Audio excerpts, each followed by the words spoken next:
10 मिनिटात होणारी chicken curry बघणार आहोत. जास्त वेळ पण लागत नाही, खूप कमी वेळेत बनवून तयार होते आणि जास्त पसारा पण होत नाही. तर इथं 1 चमचा तेल घेतलं आहे. तेल छान आपल्याला कडकडीत गरम करून घ्यायचं आहे.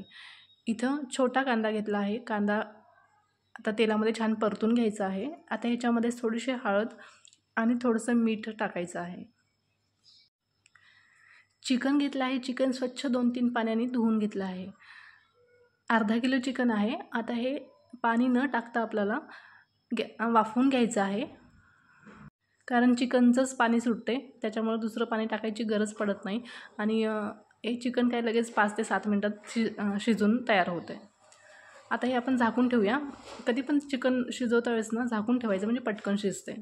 आता फक्त जास्त कमी गॅस करायचा नाही आणि फुल पण गॅस करायचा नाही. मिडियम गॅसवर आपण हे चिकन छान शिजवून घेणार आहोत, वाफवून घेणार आहोत.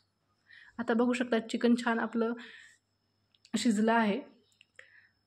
मस्त झालेलं, दिसायला पण खूप मस्त दिसते. आणि तुम्ही फोडणीमध्ये ना थोडंसं अद्रक लसूणसुद्धा टाकू शकता. मी फक्त कांदा टाकला आहे.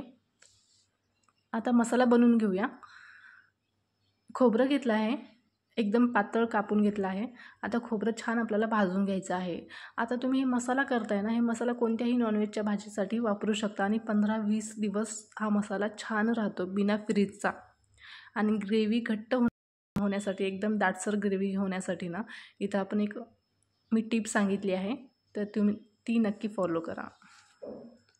आता याच्यामध्येच फुटाणे टाकले आहेत. फुटाणे पण छान भाजून घेतले आहेत. आता याच्यामध्ये 1 चमचा धने, अर्धा चमचा खसखस, थोडंसं तमालपत्र, थोडंसं दालचिनीचा तुकडा आणि 2 लवंग आणि ते मसाल्यातलं फूल पण आहे ते पण टाकलं आहे. आणि 1 विलायची पण टाकायची, फ्लेवर मस्त येते. आणि 2-3 काळी मिरी पण टाकायची आहेत. मस्त मसाला खूप मस्त तयार होते. तुम्ही चिकन करी, मटन करी किंवा खेकडा करी, मासे, अंडा करी, कोणत्याही प्रकारचे नॉनव्हेजच्या भाज्या बनवू शकता. आणि मसाला हा मस्त राहतो 15-20 दिवस. हा मसाला खूप छान आहे, नक्की करून बघा.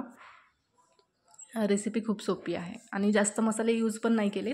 थोड्याच मसाल्यामध्ये खूप मस्त फ्लेवर येते कोणत्याही नॉनव्हेजचा, तुम्ही जी ही रेसिपी करसाल ना त्या रेसिपीचा. आता हे सगळे मी याच्यामध्ये 1 चमचा ज्वारीचं पीठ टाकलं आहे.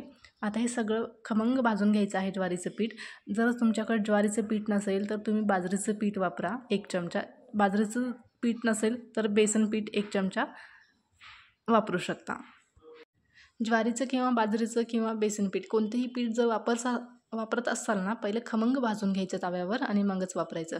फक्त गव्हाचं पीठ वापरू नका, ते छान होणार नाही. आता हे मिक्सरच्या भांड्यात टाकलं आहे आणि छान बारीक वाटून घेतला आहे. बघू शकता मसाला आपला तयार आहे. हवाबंद डब्यामध्ये भरून ठेवा, जेव्हा तुम्हाला लागलं तेव्हा तुम्ही यूज करू शकता.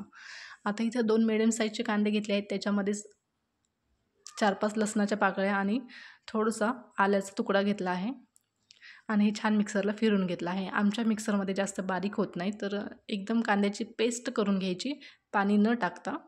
तर आता माझ्या मिक्सरमध्ये एवढंच बारीक होतं, त्याच्यापेक्षा जास्त बारीक होत नाही. कढईमध्ये 4 ते 5 चम्मच तेल टाकलं आहे. तेल छान जास्त कडकडीत गरम करायचं, गॅस फुल ठेवायचा. आता याच्यामध्ये कांदा, अद्रक, लसूण पेस्ट टाकायची आणि छान व्यवस्थित मिक्स करायचं. थोडासा कलर चेंज होईपर्यंत मिक्स करत राहायचं. आता बघू शकता कलर थोडा चेंज झालेला आहे. तर याच्यामध्ये अर्धा चम्मच कांदा लसूण मसाला आणि अर्धा चम्मच लाल तिखट टाकायचं आहे. थोडंसं मला जास्त स्पायसी करायचं आहे, कारण चिकन मटन थोडंसं तिखटच छान लागते, म्हणून थोडंसं मी जास्त टाकलेलं आहे. मला वाटलं की थोडंसं चिकन करी किंवा चिकन रस्सा थोडं सपक होईल, म्हणून मी थोडंसं जास्त टाकलं आहे. 1 चमचा लाल तिखट आणि 1 चमचा कांदा लसूण मसाला टाकला आहे आणि छान व्यवस्थित मिक्स केलं आहे. थोडंसं फ्राय झाल्यावर याच्यामध्येच आपला मसाला टाकला आहे. मी सगळा मसाला टाकला आहे, जेवढा आपण बनवला होता ना ते सगळा यूज केला आणि छान मिक्स केलं आहे. 2-3 सेकंद झाल्यावर आपल्याला याच्यामध्ये चिकन टाकून घ्यायचं आहे आणि चिकन पण छान तेलामध्ये परतून घ्यायचं आहे, म्हणजे छान मसाले ना त्या चिकनला लागतात आणि चिकन खाता वेळेस मस्त लागते. पुन्हा 2-3 मिनटं आपल्याला परतून घ्यायचं आहे. आता याच्यामध्येच आता हे सगळं प्रोसेस ना फुल गॅसवरच करायचं, म्हणजे आपलं चिकन करी किंवा चिकन मटन खूप मस्त होते. आता ह्याच्यामध्ये पाणी टाकूया. तुम्हाला जेवढं पातळ पाहिजे, जेवढं घट्ट पाहिजे तेवढं तुम्ही करू शकता. तुम्हाला जर सुकंच खायचं असेल तर सुकं पण करू शकता. मला थोडंसं पातळच पाहिजे आहे, तर मी याच्यामध्ये थोडंसं 2 ग्लास पाणी टाकलं आहे, बघू शकता. आणि थोडंसं पुन्हा हळद मीठ टाकली आहे. आता आपलं चिकन तयार आहे. रेसिपी कशी वाटली नक्की सांगा.